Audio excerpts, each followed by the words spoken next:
वस्तु रूप से मैंने एलिमेंटल रूप से जो कुछ है उसके आधार में भी वही सत्य है। तो अणु से लेके ब्रह्मांड तक, मनुष्य के शरीर में सेल्स से लेकर के उसके जेनेटिक्स तक, इस सारे जड़ जगत का आधार, आधार मतलब जिसकी सपोर्ट से, जिसके होने से सब कुछ हो रहा है, उसे हम कहते हैं व्यापक। तो सत्य, चित, आनंद और व्यापक। जो हम ईश्वर को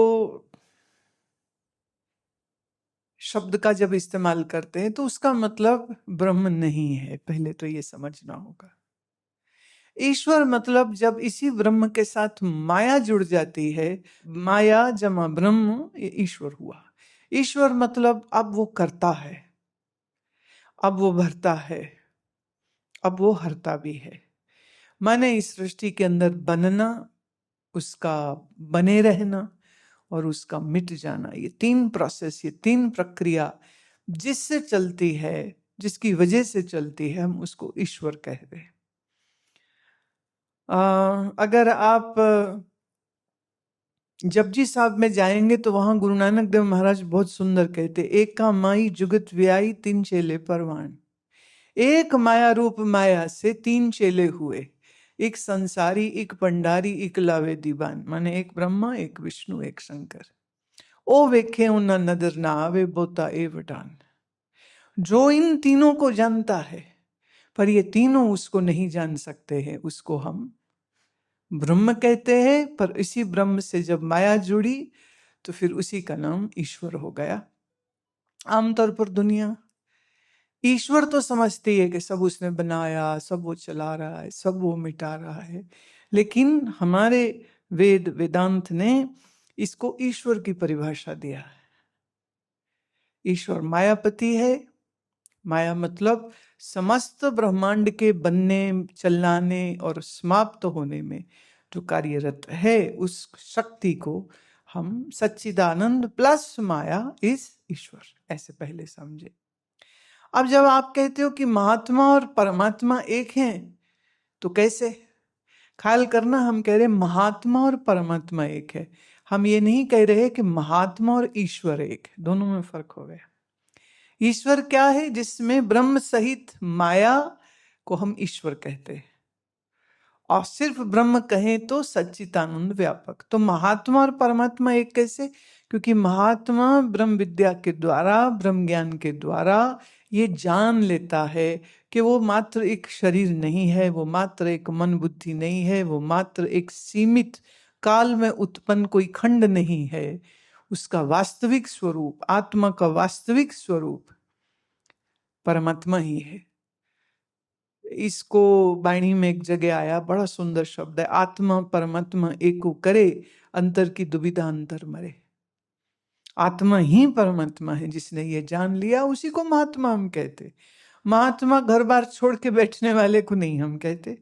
महात्मा कोई खास किस्म की ड्रेस, कोई तिलक, कोई माला, कोई लंबा चोला, कोई काला, कोई बड़ी पगड़ी, कोई है ना ये पहना हो, सफेद हो, भगवा हो, पीला हो, काला हो, लाल हो, कोई ऐसा रंग हो, अच्छा शादीशुदा हो, नहीं हो, ना ना ना, इससे महात्मा डिफाइन नहीं होता है।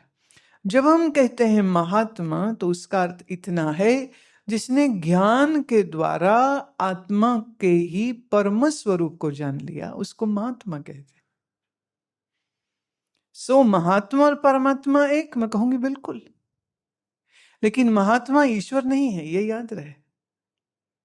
आप गुरु नानक साहब काल खंड के अनुसार एक समय पर पैदा हुए, बड़े हुए, शादी हुई, फिर उदासियां करी, फिर सारी दुनिया के एक आधे हिस्से में वो खुद पैदल चल चल के गए, प्रचार किया, ज्ञान उपदेश दिया, कीर्तन दिया, सब कुछ दिया, और फिर एक समय पर आकर के अपने शरीर को छोड़ दिया।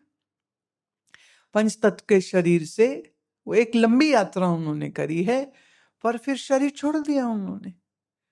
ऐसे ही कबीर साहब, ऐसे ही रविदास साहब, ऐसे ही पलटू दादू, ऐसे ही संत मीराबाई, ऐसे ही संत चरणदास, ऐसे ही संत रज्जब, बड़ी लंबी लिस्ट है भारत के। तो हर देश देश में, मैंने प्रदेश प्रदेश में गांव गांव में महात्मा, भक्त, ज्ञानी, तपस्वी, ये तो अद्भुत देश है ना ये हमारा। तो महात्मा किसको कहते हैं पहले ये स्पष्ट होए, फिर परमात्मा किसको कहते हैं ये स्पष्ट होए। तो जब स्वरूप से जिसने आत्मबोध पाया उसको हम महात्मा कहते हैं, इस नाते महात्मा ही परमात्मा हो गया। फिर ये कोई ऐसी अनोखी बात नहीं है, ब्रह्मविद ब्रह्मैव भवति, जो ब्रह्म को जानता है वो ब्रह्म स्वरूप ही हो जाता है। विद माने जानना, जो ब्रह्म को जानता है वो ब्रह्म ही हो जाता है, क्योंकि ब्रह्म अपने से अलग किसी वस्तु के रूप में नहीं जाना जाएगा, वो हमेशा अपना आप ही रूप से जाना जाएगा। इसलिए ऐसा कथन जो है वो बिल्कुल सत्य है, बिल्कुल यथार्थ है। जयदेव। परसों रात आश्रम में ये शरीर चल रहा था तो अंधेरे में एकदम से मेंढक दिखा, तो जैसे ही उस पर पैर आने वाला था तो कूद गया। तू की मेंढक? अभी तो बोला जयदेव, अभी बोला मैं। अच्छा, जयदेव कूद गया। अब बाहर विषय था मेंढक, नेत्र इंद्री ने देखा, मन ने संकल्प किया कि कूदना चाहिए, बुद्धि ने निश्चय किया कि कूद जाओ, और इन सबको जाना मैंने मुझ। तो ये सारी प्रक्रिया इतनी जल्दी से कैसे हो सकती है? अरे क्यों नहीं हो सकती? जैसे लाइट किस स्पीड से चलती है मालूम? नहीं। करीब करीब 1,40,000, कोई कहते 25,000 किलोमीटर पर सेकंड। एक सेकंड में रोशनी 1,00,000 1000 ईयर्स कर लो, इतनी स्पीड से रोशनी चलती है। और रोशनी इतनी स्पीड से चलती है, इसको हमारा मन जानता है, तो इसका मतलब हमारा मन इस प्रकाश से भी ज्यादा तेज चलता है। तो ये जितनी प्रक्रिया तुमने लिखी, आंख से मेंढक दिखा और कूदा और कूदने का ख्याल आया, ये इतनी जल्दी कैसे होता है? यही तो माया है, यही तो अद्भुत एक व्यवहार है जो चलता है। और निश्चित रूप से चैतन्य आत्मा तुम ही हो और तुम ही जानते हो इसको। तुम पूछते हो कि इस सारी प्रक्रिया को जिसने जाना, उसका जानने वाला मैं चेतन हुआ, उसका जानने वाला भी मैं हुआ, और उसको जानने वाला भी मैं हुआ। तो क्या ऐसे समझना कि सबको जानने वाला मैं हूं, तो फिर इसके अलावा तो कुछ बचेगा ही नहीं। हाँ, तो सच यही तो है, चेतन ही चेतन का प्रकाश है। मुझे आत्मदेव की चेतना के बगैर मन विचार नहीं कर सकता, बुद्धि कुछ सोच नहीं सकती, नेत्र कुछ देख नहीं सकते हैं। तो आँख से देखना, कान से सुनना, नाक से सूंघना, जीभ से रस चखना, चमड़ी से स्पर्श या एक तापमान को अनुभव करना, ये सब कुछ इसीलिए हो रहा है क्योंकि इस शरीर में, इंद्रियों में, मन में, बुद्धि में मुझ चेतना का प्रकाश है। हमारी इस मन, बुद्धि और शरीर को जोड़ता प्राण है। प्राण का संचार नेत्रों में हुआ तो नेत्र देख पाते हैं, और प्राण का ही संचार होता है तो मन सोच पाता है। बिना प्राण के तो मन भी क्रियामान नहीं होता। मन से प्राण, प्राण से मन, ये आपस में बहुत गहरा जुड़ा हुआ है। प्राण मतलब वो शक्ति जो क्रिया देती है। क्रिया शरीर की हो, क्रिया सेंसेस की हो, क्रिया मन के सोचने की हो, परसेप्शन की हो, क्रिया माने to think, to perceive, the cognition. A dead person's mind cannot do anything, right? क्यों? क्योंकि उसके मन और शरीर के अंदर जो वो लिंक था प्राण का, वो चला गया। मुर्दा ये नहीं कह सकता कि तुम लड़ क्यों रहे हो, हाँ, या तुम इतना मत उदास हो जाओ, ऐसा कुछ कह ही नहीं सकता। मुर्दा तो बस पड़ा है। क्यों? क्योंकि उसका एक एलिमेंट जिसकी वजह से जीवन था, वो एलिमेंट था प्राण। तो प्राण is the bridge in between your body, senses and your mind and intellect. And the prana and the mind has the support or the illumination of the consciousness. So as such mind is inert. मन तो जड़ है, पर इस जड़ मन में संकल्प विकल्प चलता है कैसे? तो चेतन का ही प्रकाश बुद्धि में आया, मन में आया, इंद्रियों में आया, और इंद्रिय के जरिए बाहर किसी विषय पर आया. विषय को भी कैसे जाना? विषय का भी आधार चेतन है और मन का आधार भी चेतन है. तो चेतन का असल में तो चेतन से व्यवहार कुछ हो नहीं रहा, पर बिना चैतन्य के कुछ हो भी नहीं रहा. जगत सारा जड़ है. ये क्या बढ़िया बात है ना. जगत सारा ही जड़ है, पर सारा ही जगत हिलता बदलता हुआ दिखता है, पर वास्तव में तो जड़ है. तो जैसे चंद्रमा की अपनी कोई रोशनी नहीं है. जो चंद्रमा पे उतरे, जिन्होंने उसके तस्वीरें लिए, हमारा भारत का उतरा था ना अभी साउथ पोल की तरफ, वहां से फोटोग्राफ्स आए. क्या है वहां? मिट्टी है, चट्टाने हैं, बिल्कुल अपनी धरती जैसा. लेकिन हमको तो बहुत रोशनी दिखती है उसमें. ऐसा कैसे? तो सूर्य की रोशनी रिफ्लेक्ट हो रही है. चंद्रमा की तो अपनी कोई रोशनी नहीं है, लेकिन चंद्रमा के उस डेड सरफेस पर जब सूर्य की किरणें पड़ती हैं तो एक एंगल पे जाके हमको वो भी रोशन होता दिखता है. अति सुंदर दिखता है. सारी शायरी, सारी गजलें, सारी महबूबा पर कविताएं, वो सब चंद्रमा से रिलेटेड है. और अजीब बात यह है कि चंद्रमा में रोशनी है ही नहीं. इससे बड़ी गप क्या हो सकती. मुझे हमेशा याद आती एक बहुत अच्छे गजल गायक पंकज उदास हुए थे. शायद पिछले दिनों उनका शरीर चला गया. तो एक गजल उनकी बड़ी प्रसिद्ध हुई थी, चांदी जैसा रंग है तेरा, सोने जैसे बाल. एक तो ही धनवान है गोरी, बाकी सब कंगाल. अब जरा इसको लिटरल कर लो. ऐसी कोई लड़की हो जिसका रंग चांदी जैसा हो, वाह, और उसके बाल सोने जैसे हों, और जैसे कोई औरत बाल धो के ऐसे लहराए और झटका दे और सोचे वो सोने की बाल वाली महिला अपने यूं बाल झटके, कईयों की गर्दन नहीं कट जाती उससे. तो